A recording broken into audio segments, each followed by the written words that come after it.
Bonjour à toutes et à tous, c'est Emmanuel Correa. Aujourd'hui, je vais vous montrer comment on peut appliquer un réglage local dans Camera Raw.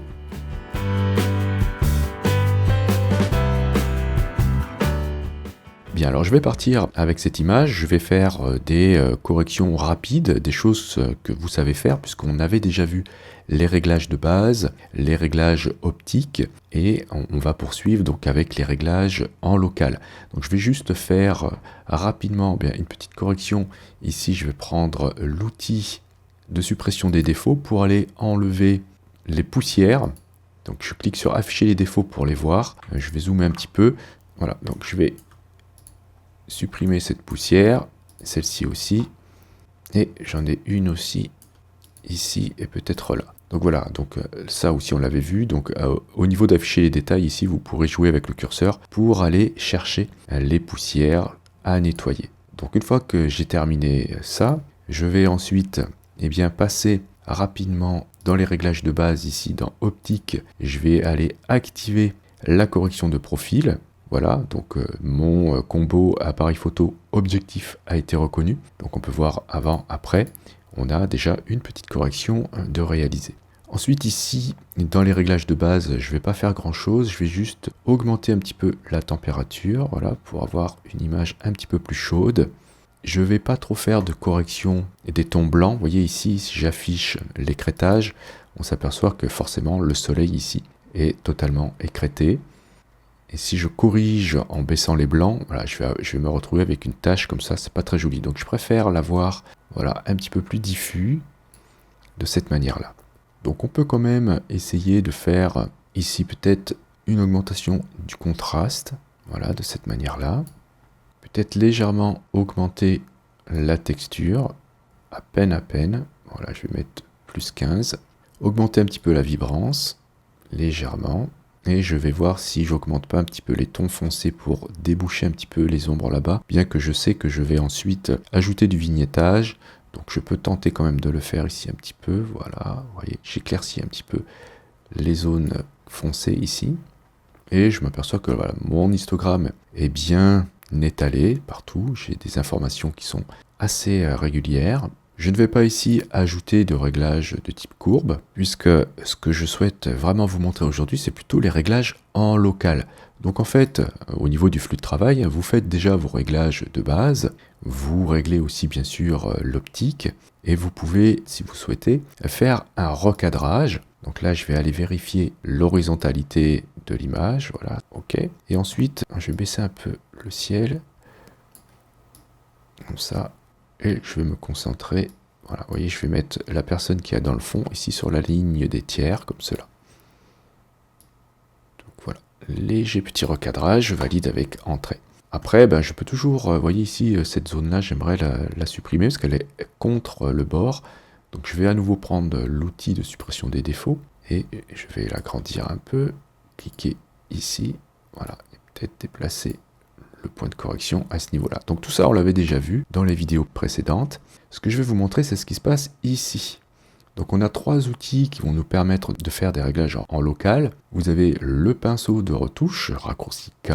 Vous avez le filtre gradué, G, et le filtre radial, J. Donc on va essayer de les utiliser tous les trois aujourd'hui. D'abord, je vais commencer par le filtre gradué. Lorsque vous cliquez sur un réglage local comme cela, vous allez avoir ici tout un tas de réglages que vous allez pouvoir appliquer donc localement. Donc vous allez pouvoir modifier la température, la teinte, etc. Donc vous voyez, vous retrouvez ici les réglages de base. D'accord. En dessous, vous allez pouvoir modifier la teinte. Ici, la saturation des couleurs et la netteté. Vous pourrez même appliquer une couleur si vous avez besoin de le faire. Dans certains cas, on verra ça dans une autre vidéo. Alors, une chose intéressante avant de poursuivre, c'est qu'ici, vous pouvez mettre à zéro tous les curseurs ici lorsque vous allez changer d'outil. Alors ça, c'est intéressant parce que si vous ne le faites pas, lorsque vous allez modifier les curseurs et que vous allez changer d'outil avec les outils de correction localisés, bien sûr, eh bien, vous allez garder ces réglages. Dans certains cas, ça peut être intéressant. Si vous avez trouvé des réglages qui vous intéressent et que vous souhaitez les appliquer, par exemple, au pinceau, décochez ici cette option, d'accord? Et moi, ici, je vais le laisser coché.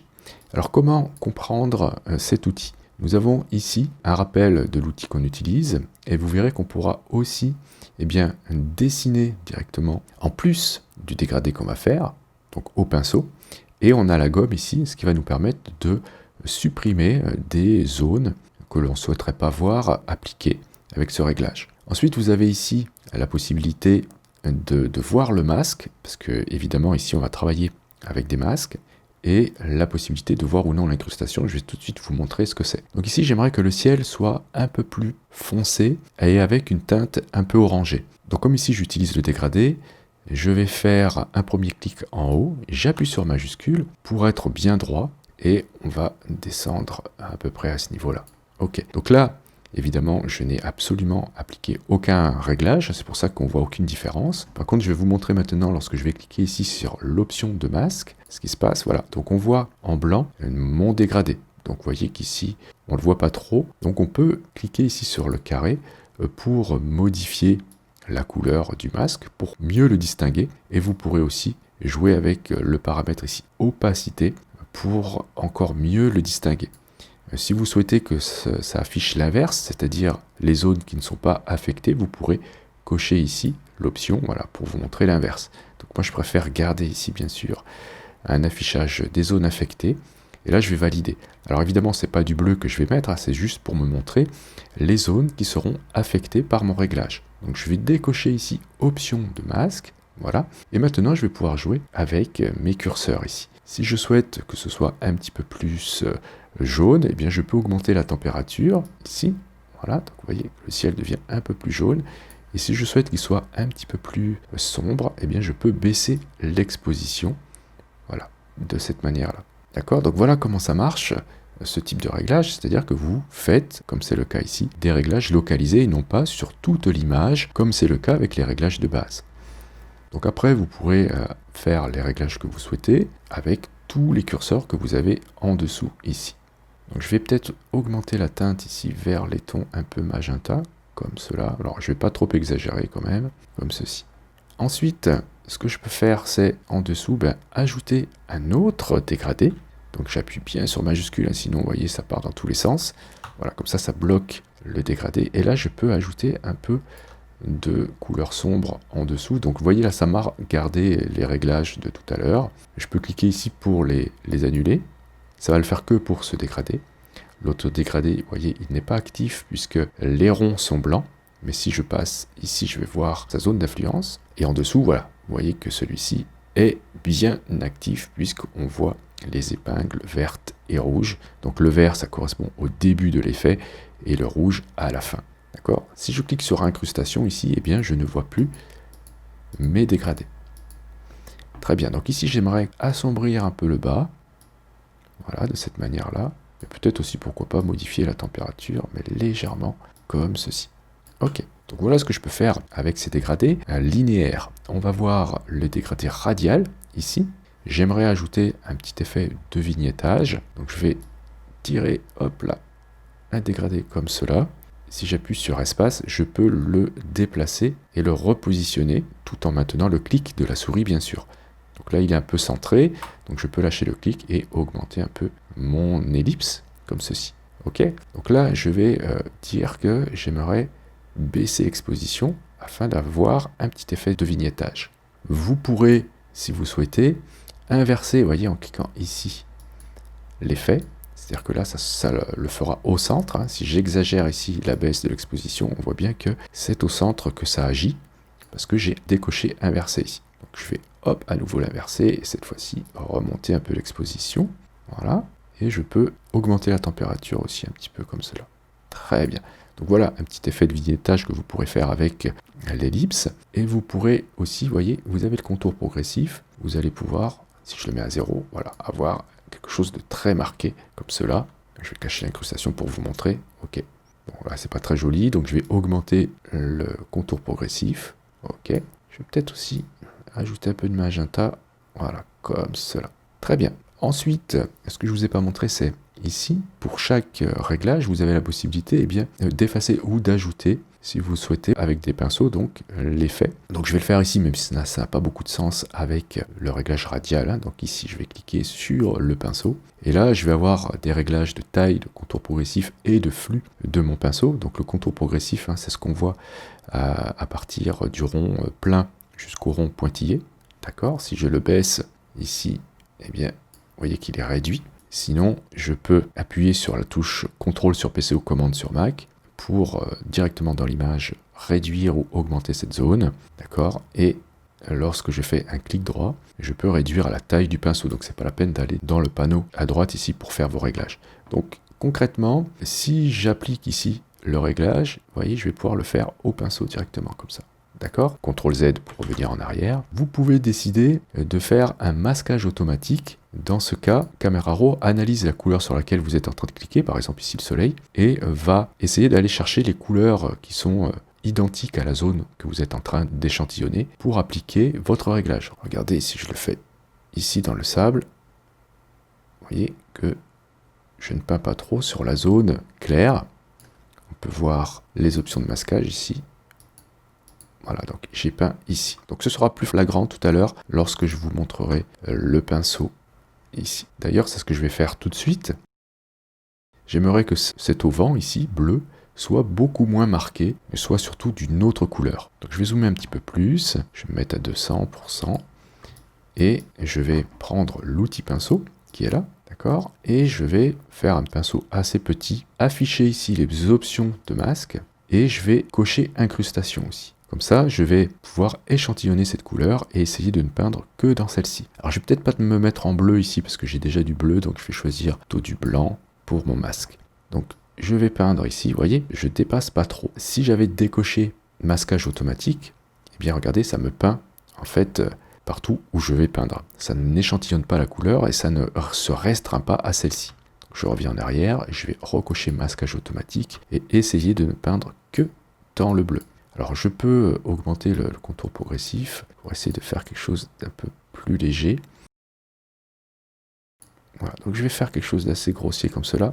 Et ensuite, je vais réduire ici la densité. Parce que vous avez des réglages ici intéressants avec le pinceau. Le flux contrôle la vitesse d'application du réglage, tandis que la densité va contrôler la valeur de transparence de l'effet. Si je mets la densité ici à 0, eh bien je vais faire comme si je gommais. Vous voyez, ici je vais pouvoir restreindre le masque pour la petite pointe ici, l'affiner un petit peu. Tout ça parce que j'ai mis une densité de 0. Mais j'aurais pu utiliser la gomme, ça ferait exactement la même chose. Voilà, donc quand vous mettez avec l'outil pinceau ici une densité de 0, c'est comme si vous gommiez en fait. Donc voilà, donc je restreins cette zone ici. Et je n'oublie pas de remettre la densité à 100% avec le pinceau. Sinon, les fois d'après, si je souhaite m'en servir dans cette image avec cette épingle, je risque d'effacer au contraire. Ok. Donc maintenant que j'ai fait ma sélection ici, je vais pouvoir cacher ici les options de masque et dire que là, je peux baisser l'exposition, je peux augmenter la température, voilà, pour que ça se fonde un petit peu avec le décor. Et je peux aussi peut-être désaturer légèrement, comme ceci. Donc du coup, il sera beaucoup moins visible que tout à l'heure. Voilà, très bien. Alors, moi ce que je vous encourage à faire lorsque vous ne savez pas trop dans quelle direction aller, c'est de temps en temps faire un instantané. Alors les instantanés, vous allez les trouver ici, majuscule plus S, et vous pourrez ajouter en cliquant ici, sur ce bouton, un instantané. Donc, CTRL majuscule plus S ou commande majuscule plus S, et on peut mettre, par exemple, ambiance chaude, ok, et là vous aurez la possibilité de revenir dessus pour constater le résultat. Alors pourquoi c'est intéressant? On va pouvoir comparer des réglages qu'on aurait fait. Je vais retourner ici avec le filtre gradué, puis on va dire que cette fois-ci, alors il faut bien cliquer, hop, voilà, sur le premier. On va dire que là la température est beaucoup plus basse, comme ceci. Je vais sélectionner l'autre, je vais le mettre aussi avec une température plus froide, et on va faire la même chose avec l'outil radial. Je vais baisser sa température, voilà, et pourquoi pas aussi dans les réglages de base baisser aussi la température de l'image en général. Alors faites attention parce que tout ça, ça se cumule. Il faut bien vérifier toujours son histogramme pour aller constater qu'on n'a pas de zone d'écrêtage ou qu'on n'a pas un petit peu ruiné notre exposition. Donc je vais aller ici dans les instantanés et je vais dire, après en avoir créé un autre, ambiance froide, et je pourrais comparer les deux versions. Donc j'ai ici l'ambiance chaude et l'ambiance froide. Voilà.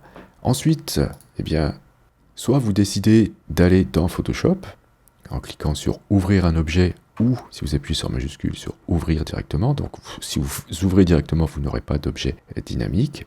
Si vous décidez d'ouvrir un objet, vous allez ouvrir dans Photoshop votre image en tant qu'objet dynamique. Alors je vous remontre où est-ce que ça se règle ici. Ça se règle ici.